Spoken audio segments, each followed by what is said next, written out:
ये मुकुट मां मरियम के लिए है। क्या मैं मां मरियम को ये मुकुट पहना सकता हूं? नहीं, असली में नहीं पहना सकता, क्योंकि मैं मां मरियम को रानी के रूप में घोषित नहीं कर सकता। ना मेरा राज्य है, ना मैं राजा हूं। और किसी का राज्य है और कोई राजा है। वो मां मरियम को स्वर्ग और पृथ्वी की रानी के रूप में वो घोषित कर चुके हैं। वो है प्रभु यीशु। हम 15 अगस्त को मां मरियम का स्वर्ग में उद्ग्रहण का महोत्सव मनाए और 22 अगस्त को कलीसिया 8 दिन के बाद में उन्हें स्वर्ग और पृथ्वी की रानी के रूप में घोषित किए जाने और मुकुट पाने का पर्व मनाती है। तो ये मुकुट मैं मां मरियम को नहीं पहना रहा हूं। जरूर चर्चेस में ये सब करते हैं, वो सिंबॉलिक है, लेकिन इस अर्थ को आपको समझाने के लिए मैं इसका उपयोग कर रहा था। तो आइए हम आज विस्तार रूप से मां मरियम के महारानी होने की जो वास्तविकता है, ये केवल हमारा एक विश्वास है इसलिए नहीं, बल्कि पूरा पवित्र बाइबल पर आधारित है। मैं विस्तार रूप से आपको समझाने वाला हूं। आप जरूर पूरा वीडियो देखिएगा, ताकि मां मरियम का हमारे जीवन में जो महत्व, साथ ही स्वर्ग और पृथ्वी की महारानी होने की जो वास्तविकता है, सच्चाई है, इसको आप समझ सके और मां मरियम का साथ जो हमेशा हमारे साथ है, हमारे लिए अनुग्रह है, उसका पूरा लाभ आप उठा सके। आइए फिर शुरू करते हैं। सबसे पहला सवाल है, क्या पवित्र बाइबल में मां मरियम को कहीं भी स्वर्ग की रानी या पृथ्वी की रानी कहीं कहा गया है? नहीं है। लेकिन एक छोटा सा लॉजिक का उपयोग करते हैं, दिमाग का उपयोग करिएगा। सबसे पहले एक वाक्य है, प्रभु यीशु राजा है। आप स्वीकार करते हैं? ओके। यदि प्रभु यीशु राजा है, उसकी मां है मरियम। प्रभु यीशु की मां, ईश्वर की मां है मरियम। यदि प्रभु यीशु राजा है, मरियम उसकी मां है, तो मां मरियम कौन है? वो है महारानी। तो इस लॉजिक जब हम उपयोग करते हैं तो यह प्रमाणित होता है, यदि राजा प्रभु यीशु राजा है, तो मरियम स्वर्ग की रानी या रानी हम कह सकते हैं, या राजमाता भी हम कह सकते हैं। उस पर हम आते हैं। ये पहली बात। हम आते हैं दूसरी बात में, राजमाता। हम दूसरी बात में, दूसरे बिंदु में आते हैं, राजमाता। आप बाहुबली मूवी में जरूर इस शब्द का उपयोग सुने होंगे, राजमाता। राजमाता राजा की पत्नी नहीं होती है, राजा की मां होती है। यह राजमाता का पवित्र बाइबल में विशेष उपयोग है। आप 4 ग्रंथों में इस शब्द को बार बार सुनेंगे। राजाओं का पहला ग्रंथ, राजाओं का दूसरा ग्रंथ, पहला इतिहास ग्रंथ, दूसरा इतिहास ग्रंथ। तो इस राजमाता शब्द का उपयोग, जैसे इब्रानी भाषा में गिबरा या गेबिरा, असली में ये शब्द है गेबिरा या गिबिरा, उसका अर्थ जैसे अंग्रेजी में ग्रेट लेडी या क्वीन मदर, यानी राजमाता हम कह सकते हैं। ये राजमाता बाइबल में सबसे प्रमुख रूप से हम दाऊद की पत्नी सुलेमान की मां बेतशेबा के लिए ये विशेष रूप से उपयोग किया जाता है। असली में अन्य राजमाताएं भी हैं, लेकिन सबसे फेमस राजमाता बेतशेबा है। जैसे राजाओं का पहला ग्रंथ अध्याय 2 पद संख्या 19 में हम देखते हैं, राजा सुलेमान अपना राजा होने की जो 1 दिन के बाद, जैसे अपने सिंहासन में विराजित होने के लिए आते हैं, जब वे अपने सिंहासन पर विराजित होते हैं, उसकी मां बेतशेबा उससे मिलने आती है। जब बेतशेबा अपना पुत्र राजा सुलेमान से मिलने अंदर आती है, सुलेमान खड़े हो जाते हैं और अपनी मां के सामने नीचे उतरकर मां के सामने साष्टांग प्रणाम करते हैं, जो कि सामान्य लोग राजा के सामने करते हैं, राजा के आदर सम्मान में। और राजा सुलेमान अपनी मां के लिए एक सिंहासन मंगवाते हैं। शब्दों का ध्यान दीजिएगा, कुर्सी नहीं है, सिंहासन।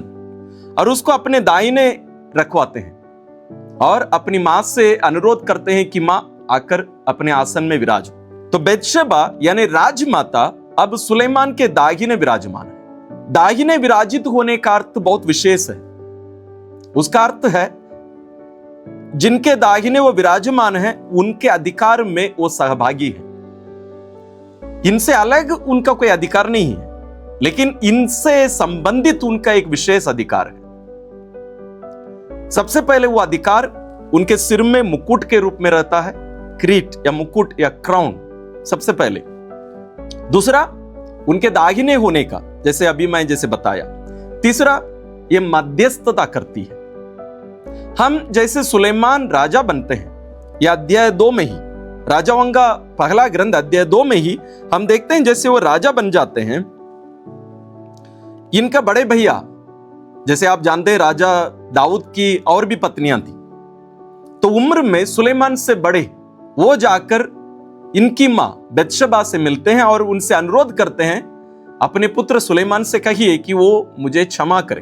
तो वही मध्यस्थता लेकर असली में महारानी या राजमाता बत्शबा राजा के पास आती है। जरूर वो प्रार्थना सुनी नहीं जाती है, वो मना कर देते हैं। वो कहेंगे, यदि मां तू मुझे मेरा राज्य ही मांग लेती, मैं दे दिया होता, लेकिन ये नहीं होगा। तो मध्यस्थता का मतलब ये नहीं है कि जो भी मांगा जाता है सब मिल जाएगा, नहीं, लेकिन उनका अधिकार है मांगने का। वही बात यहां हम देखते हैं। तीसरी बात, ये जो राजमाता, जैसे मैंने कहा, ये केवल राजमाता बत्शबा तक सीमित नहीं है। ये शब्द या ये जो अधिकार या ये जो टाइटल है, या और भी राजमाता लोगों के लिए या राजाओं की माताओं के लिए ये उपयोग में आता है। जैसे उदाहरण के तौर पर यदि आप चाहेंगे तो लिखित रख सकते हैं। राजाओं का पहला ग्रंथ अध्याय 15 पद संख्या 13, राजाओं का दूसरा ग्रंथ अध्याय 10 पद संख्या 13, राजाओं का दूसरा ग्रंथ अध्याय 11, नबी यिर्मयाह का ग्रंथ अध्याय 13 पद संख्या 18। इन जगहों पर हम इस शब्द का पूर्ण रूप से उपयोग में हम लोग देख सकते हैं। और भी, जैसे मैंने कहा, राजाओं का पहला ग्रंथ, राजाओं का दूसरा ग्रंथ, पहला इतिहास ग्रंथ, दूसरा इतिहास ग्रंथ, इन ग्रंथों में हम इस शब्द के उपयोग को हम देख सकते हैं। तो ये जो क्वीन मदर है, ये दाऊद राजा के राज्य का एक अभिन्न अंग है। और हम जानते हैं पुराने विधान में जो भी बातें बताई गई हैं वो एक पूर्वाभास है, वो पूर्णता नहीं है, वो नए विधान में पूर्ण होंगे। जैसे प्रभु यीशु के बारे में भविष्यवाणी की जाती है, राजा दाऊद से ईश्वरीय विधान करते हैं, मैं तुम्हारे एक पुत्र ऐसे उत्पन्न करूंगा जो सदा के लिए राजा बना रहेगा। और हम जानते हैं ना सुलेमान सदा राजा थे, ना उनके पुत्र और जो आए वो कोई भी सदा राजा नहीं रह पाए।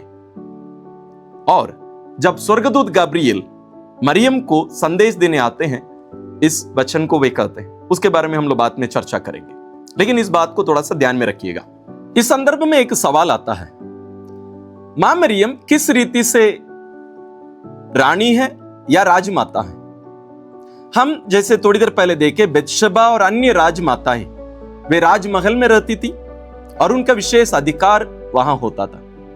लेकिन प्रभु यीशु किस प्रकार के राजा हैं और उनकी मां मरियम किस प्रकार की राजमाता है, इसके बारे में हमें विचार करना बहुत जरूरी है। असली में प्रभु यीशु का जो राज्य है वो सीमा तक या कोई पृथ्वी का या कोई क्षेत्र तक सीमित नहीं है, ये उससे बाहर है। तो राजमाता मरियम उन जगहों की रानी के रूप में वो मानी जाएगी जहां प्रभु यीशु को राजा के रूप में लोग स्वीकार करेंगे। यदि आप प्रभु यीशु को राजा के रूप में स्वीकार करते हैं तो ऑटोमेटिक अपने आप उनके साथ मरियम भी रहेगी। क्यों? क्योंकि इसका पूर्वाभास हम पुराने विधान में देखते हैं, उसको विस्तार रूप से हम लोग थोड़ा सा आगे भी देखेंगे। तो उनका जो क्षेत्र है, कार्य क्षेत्र या उनका अधिकार के क्षेत्र यदि हम देखें तो प्रभु यीशु जहां कहीं भी हैं, मां मरियम उनके साथ रहेंगी। राजमाता का वो अधिकार और एक प्रकार से हम कह भी सकते हैं जिम्मेदारी भी है। अभी तक हम पुराने विधान की भविष्यवाणियों को, पूर्वाभास को देखे। अब हम नए विधान में आते हैं। स्वर्गदूत गब्रिएल मां मरियम को संदेश देने आते हैं। संदेश में एक विशेष बात यह रहती है, वे कहेंगे ईश्वर उनका पिता दाऊद का सिंहासन उन्हें प्रदान करेगा और उनके राज्य का कभी अंत नहीं होगा। यही है डेविडी कवनेंट या दाऊद के साथ ईश्वर का जो विधान, जिसके बारे में मैं थोड़ी देर पहले आपको बताया, वो यहां पूरा होते हुए हम देखते हैं। क्योंकि इस्राएली इस विधान के पूर्ण होने के इंतजार में थे। असली में यही उनको जिंदा रखा। ये जो पूर्वाभास या जो भविष्यवाणी या जो विधान ईश्वर राजा दाऊद के द्वारा इस्राएलियों से जो किए थे वो पूरा होता है प्रभु यीशु में। यानी प्रभु यीशु को या जो शिशु मां मरियम के गर्भ में आने वाले हैं उनको राजा के रूप में घोषित करते हैं। वो राजा दाऊद का पुत्र होगा। ये स्वर्गदूत गब्रिएल का संदेश मां मरियम के लिए। यदि आप स्वर्गदूत गब्रिएल के संदेश पर विश्वास करते हैं तो आपको अनिवार्य रूप से मरियम का इस राजा की मां होने का यानी राजमाता होने का जो सच्चाई है उसको भी आपको स्वीकार करना ही पड़ेगा। इसके बाद की घटना है गर्भवती मरियम का गर्भवती एलिजाबेथ से भेंट करने का। जब मां मरियम एलिजाबेथ से मिलने जाती हैं, उनके अभिवादन सुनकर एलिजाबेथ नहीं, एलिजाबेथ के गर्भ में रहने वाले संत योहन बपतिस्ता आनंद के मारे उछल पड़ते हैं। और उस कारण जब वे उछल पड़े, उनकी मां एलिजाबेथ पवित्र आत्मा से परिपूर्ण हो जाती है और वो एक वचन की घोषणा करती है, एक सच्चाई की, सत्य की घोषणा करती है। इस संदर्भ में हमें इस बात को ध्यान में रखना है, ना मरियम एलिजाबेथ से कुछ कही कि वो गर्भवती हैं और उनके गर्भ में ईश्वर हैं, ना और किसी ने उनको कुछ कहा, बल्कि पवित्र आत्मा की प्रेरणा से, यानी अब जो वचन संत एलिजाबेथ के मुख से निकलता है वो सीधा सीधा पवित्र आत्मा का वचन है। वचन क्या है? संत एलिजाबेथ कहती हैं, जिसको हम संत लूकास रचित सुसमाचार अध्याय 1 पद संख्या 43 में 43 में हम पढ़ते हैं, मुझे यह सौभाग्य कैसे प्राप्त हुआ कि मेरे प्रभु की माता मेरे पास आई। प्रभु असली में राजा भी होता है। प्रभु मेरे पास आई, मेरे प्रभु की माता मेरे पास आई। तो यहां मां मरियम का राजमाता होने की जो वास्तविकता है ये एलिजाबेथ नहीं, पवित्र आत्मा स्वयं घोषित करते हैं, क्योंकि जस्ट पहले जैसे इसके पिछले बिंदु में हमने देखा, वही पवित्र आत्मा की प्रेरणा से स्वर्गदूत गब्रिएल ये संदेश उन्हें सुनाए थे। इसके तुरंत बाद की एक घटना आती है, वो है मां मरियम का गीत। उस गीत में मां मरियम इस सत्य की घोषणा करती हैं, अब से सब पीढ़ियां मुझे धन्य कहेंगी। ना ईसाई लोग, ना केवल कैथोलिक, आने वाली सब पीढ़ियां, all generations will call me blessed. इसको हम पढ़ सकते हैं संत लूकास रचित सुसमाचार अध्याय 1 पद संख्या 48 में, सब पीढ़ियां मुझे धन्य कहेंगी। ये जो धन्य होने की बात है ये केवल एक कार्य के लिए सीमित नहीं है, ये हमेशा प्रभु यीशु के साथ इनका जो संबंध है, ये जो राजा होने की जो वास्तविकता, क्योंकि प्रभु यीशु इस दुनिया में आए राजा बनने के लिए ही। किस प्रकार का राजा, हम उस बिंदु पर बाद में आते हैं। और मां मरियम का जो मिशन है प्रभु यीशु के मिशन के साथ घनिष्ठ रूप से संबंधित है, जुड़ा हुआ है। इसके बाद एक घटना, विशेष घटना आती है संत यूहन्ना रचित सुसमाचार अध्याय 2 में, काना के विवाह में, जहां मरियम अपने पुत्र प्रभु यीशु के पास जाकर यह संदेश देती है, जानकारी देती है, एक प्रकार से उन्हें बताती है चमत्कार, प्रथम चमत्कार करने के लिए, वो है काना के विवाह में पानी को अंगूरी में बदलने का चमत्कार। और हम जानते हैं प्रभु यीशु अपनी मां को मां कहकर नहीं बुलाएंगे, कहेंगे भद्रे स्त्री। यही वो शब्द आता है, जैसे मैं आप लोगों से कहा था, जो राजमाता जो इब्रानी भाषा में, हिब्रू भाषा में जो उपयोग किया गया, ये एक विशेष एक महिला या रॉयल एक व्यक्ति के लिए ये प्रयोग किया जाता था। अब क्या अनुवाद में सारे अर्थ बदल जाते हैं। मूल भाषा में देखने से वही होता है, क्योंकि नया विधान जो है ग्रीक में लिखा गया था, यूनानी भाषा में, तो वहां भी इस शब्द का अर्थ वही होता है। ये भद्र स्त्री हम जो बोलते हैं वो नहीं है ना। तो इसलिए हमें अनुवाद में जो अर्थ बदलते हैं उसको भी समझना जरूरी है। साथ ही उसका अर्थ वो है भी, उसके बारे में हम इसके पहले भी चर्चा किया, आने वाले और कोई वीडियो में हम इसके बारे में चर्चा करेंगे, क्यों प्रभु यीशु अपनी मां को स्त्री या भद्रे कहकर बुलाई। तो यहां भी वो बात स्पष्ट है कि मां मरियम, जैसे हम बत्शबा को देखे राजमाता अपने पुत्र सुलेमान से वो विनय करती है। जरूर वहां उनका विनय का अस्वीकार किया जाता है, लेकिन यहाँ वास्तविक राजमाता मरियम का जो निवेदन है, या एक प्रकार से हम कहें एक माँ होने के एक अधिकार भी हम कह सकते हैं। आप ये मत सोचिए कि कैसे एक सामान्य मनुष्य कैसे ईश्वर को आदेश दे सकते हैं, उस दृष्टिकोण से मत देखिएगा। उनकी माँ होने के कारण, और उन्होंने क्या कहा, वे आप लोगों से जो कुछ कहें आप वही करना, do what ever he says.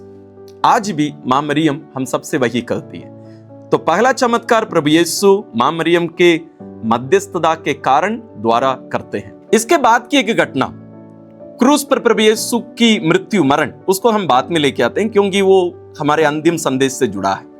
इसके बाद संत यूहन्ना रचित और एक ग्रंथ है प्रकाशना ग्रंथ, अध्याय 11-12 में, विशेष रूप से अध्याय 12 पद संख्या 1 में हम लोग देखते हैं स्वर्ग में एक चिन्ह दिखाई दिया।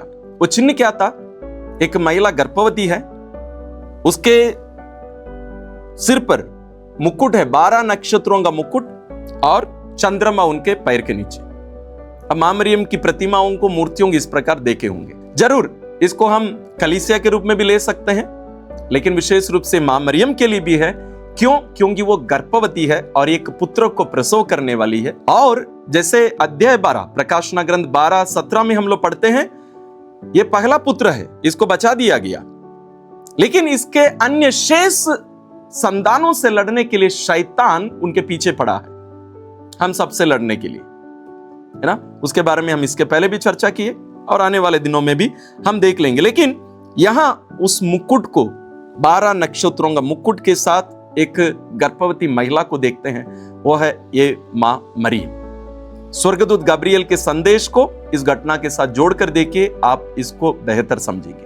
यदि हम संत यूहन्ना रचित सुसमाचार अध्याय 2 में काना के विवाह में प्रभु यीशु मरियम को भद्र स्त्री कहकर बुलाना, अध्याय 19 में वहां भी स्त्री कहकर पुकारना और हमारी मां के रूप में हमें उन्हें देना, साथ में जस्ट अभी भी जैसे हमने देखा प्रकाशना ग्रंथ अध्याय 12 में पद संख्या 17 में, जैसे वो सांप, वो सर्प जो उसके पीछे पड़ा हुआ था, अब इस धरती पर आया उसकी शेष संतानों से लड़ने के लिए।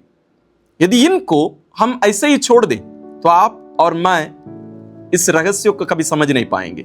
इसको हमें जोड़ना है पहली पुस्तक उत्पत्ति ग्रंथ में अध्याय 3 पद संख्या 15, जहां ईश्वर प्रथम सुसमाचार सुनाते हैं, प्रोटो इवेंजेलियम कहा जाता है। वहां ईश्वर सांप से कहते हैं असली में, मैं तुम्हारे और स्त्री के बीच, इस स्त्री के बीच में नहीं, मैं तुम्हारे और स्त्री के बीच, तुम्हारे वंश और उसके वंश में शत्रुता उत्पन्न करूंगा। और ये सांप को हम बीच बीच में कभी कभी देखते हैं, लेकिन पूर्ण रूप से हम प्रकाशना ग्रंथ में साक्षात उसको आते देखते हैं। और वहां आदम और हेवा है, और यहां प्रकाशना ग्रंथ में जरूर वो दूसरा आदम प्रभु यीशु है, जैसे संत पौलुस रोमियों के नाम अपना पत्र अध्याय 5 में कहेंगे, और दूसरी हेवा मरियम है। और यहां हम उसी सत्य को देखते हैं। तो यहां हमें इन दोनों को हमें जोड़ना बहुत जरूरी है। पहला आदम, दूसरा आदम यीशु, पहली हेवा, दूसरी हेवा मरियम, और वो जो सांप था यह है शैतान। और इनके बीच की जो वास्तविकता, इसको देखना हमें बहुत जरूरी है। इसको इसके पहले के एक बिंदु के साथ हमें जोड़ना है, ध्यान से सुनिएगा। ये शैतान है कौन? ये स्वर्गदूत थे, सबसे शक्तिशाली स्वर्गदूत। घमंड के कारण, अहंकार के कारण, ये ईश्वर की आराधना करने से इनकार करने के कारण ईश्वर अपनी उपस्थिति से इन्हें निकाल दिए। वो है शैतान, घमंड का प्रतीक या घमंड का पिता हम बोल सकते हैं। सारे पापों का स्रोत ये शैतान है। लेकिन हम मरियम को देखते हैं। मरियम, जब स्वर्गदूत गब्रियल उन्हें संदेश देते हैं, मरियम आखिरी में क्या बोलकर स्वीकार करते हैं इस मिशन को? मैं प्रभु की दासी हूं। नम्रता की मां हम कह सकते हैं मां मरियम को, उसका प्रतीक है मरियम। और घमंड को हराने का एक ही माध्यम है नम्रता। प्रभु यीशु भी उसके एक व्यक्ति के रूप में, नम्रता का एक व्यक्ति के रूप में खड़े होते हैं प्रभु यीशु। मां मरियम, उसकी मां भी उसका एक प्रतीक है। और मरियम इस घमंड को अपने पैरों तले डालकर उसको नष्ट करती है। उसी प्रकार उसका पुत्र हमारे मुक्तिदाता प्रभु यीशु भी वही करते हैं। ये कनेक्शन को आप जोड़कर देखने की कोशिश करिएगा। अब यह सवाल उठता है, मां मरियम कब और कहां रानी या महारानी कहां बनाई गई या घोषित की गई? जैसे प्रारंभ में मैंने कहा 15 अगस्त को हम मां मरियम के स्वर्ग में उद्ग्रहण का महोत्सव मनाए, जो कि ईश्वर का सिंहासन स्वर्ग है, ईश्वर का जो केंद्र है वो वहीं से राज्य करते हैं, है ना, स्वर्ग। तो वहीं उनकी राजमाता, हमारी राजमाता मरियम उनके साथ में है। तो 22 अगस्त को कलीसिया स्वर्ग में मरियम के मुकुट प्राप्त करने के त्योहार के रूप में मनाती है। सवाल उठ सकता है, हम भी पूछ सकते हैं, क्या ये 15 तारीख को ही मां मरियम स्वर्ग में उठा ली गई? क्या 22 अगस्त को ही क्या मां मरियम स्वर्ग में महारानी का, स्वर्ग और पृथ्वी के रानी के रूप में मुकुट पाई? जरूरी नहीं है। हम यहां उस दिन को नहीं मना रहे हैं, हम उस घटना को मना रहे हैं, हम उस रहस्य को मना रहे हैं, हमारे और उनके बीच के उस संबंध को मना रहे हैं। तो डेट के बीच में मत फंसिएगा। कल कलीसिया डेट को बदलकर और कोई दिन में इसको मनाने जाएं, कोई समस्या नहीं। उसी प्रकार क्रिसमस को भी 25 दिसंबर से बदलकर और कोई दिन मनाएं, कोई समस्या नहीं। हम डेट को नहीं मना रहे, हम उस घटना को मनाते हैं। हम मां मरियम के महारानी होने की वास्तविकता को एक सिर में एक मुकुट रखने के रूप में केवल मत देखना। हमें इसको देखना है प्रभु यीशु के संपूर्ण जीवन और मुक्ति विधान में पूरे समय जुड़े रहने के एक परिणाम के रूप में, रिजल्ट के रूप में हमें इसको देखना है। ये शुरू होता है स्वर्गदूत गब्रिएल जब उन्हें संदेश देने आते हैं, वो स्वीकार करती है ईश्वर की इस योजना को, मैं प्रभु की दासी हूं। उसके बाद में हम देखते हैं गरीबी में अपने इस पुत्र को जन्म देती है बेतलहम में। उसके बाद काना के विवाह में एक मध्यस्थ के रूप में अपने पुत्र से प्रार्थना करती है। और उसके बाद हम कलवारी पहाड़ पर देखते हैं ईश्वर की उस योजना को पूरी करने के लिए प्रभु यीशु के साथ कंधे से कंधे मिलाकर खड़ी होते हुए। और उसके बाद हम देखते हैं प्रभु यीशु जब उनका स्वर्गारोहण हो चुका रहता है, पेंतकोस्त की तैयारी में अपने शिष्यों के साथ प्रार्थना करती हुई उस महारानी के रूप में। और उसके बाद में हम देखते हैं इनका स्वर्ग में उद्ग्रहण में, असम्पशन में हम लोग देखते हैं स्वर्ग में उठा ली जाती है। और उसके बाद जिस विषय पर हम अभी चर्चा कर रहे हैं, वो स्वर्ग और पृथ्वी की महारानी के रूप में मुकुट पाती है। इन सारी बातों, इन सारी घटनाओं को हमें जोड़कर देखना है, उसका परिणाम है आज के ये महोत्सव। अब हमारे आध्यात्मिक जीवन के लिए एक महत्वपूर्ण बिंदु पर हम चर्चा करने वाले हैं, वो है प्रभु यीशु कब राजा बने? प्रभु यीशु राजा बने थे अपने दुख भोग के द्वारा। जब वो पोंतियुस पिलातुस के सामने खड़े थे, पिलातुस उनसे पूछा, क्या तुम राजा हो? प्रभु यीशु कहते हैं, हां मैं राजा हूं। और उसके बाद में वे कोड़े लगाए गए और उनके सिर पर कांटों का मुकुट रखा गया था, और वो अपना क्रूस ढोते हुए कलवारी पहाड़ गए, वहां अपने सिंहासन पर विराजित होते हैं। प्रभु यीशु के सिर पर कांटों का मुकुट रखकर उन्हें बैंगनी कपड़ा वस्त्र पहनाते हुए सैनिक थूके, थप्पड़ मारे, और वे क्या बोलकर प्रणाम किए? यहूदियों के राजा प्रणाम, राजा है। और ये राजा इस दुनियाई राजा लोगों के समान नहीं, नम्र राजा, ये अपनी प्रजा के लिए अपने आप को, अपने प्राण निछावर करने वाला राजा, हमारे पापों को अपने ऊपर लेकर हमारे बदले में मरने वाला राजा। इस दुनियाई राजा अपनी प्रजा को दंड देते हैं, लेकिन हमारे राजा अपनी प्रजा के दुखों को, पापों को, मृत्यु को अपने ऊपर लेकर उनके बदले में मरकर उन्हें जीवन देने वाला राजा। यदि हमारे राजा इस प्रकार के हैं, हमारी राजमाता किस प्रकार की होगी? वो भी कोई कम नहीं, उसी क्रूस के राह पर चली।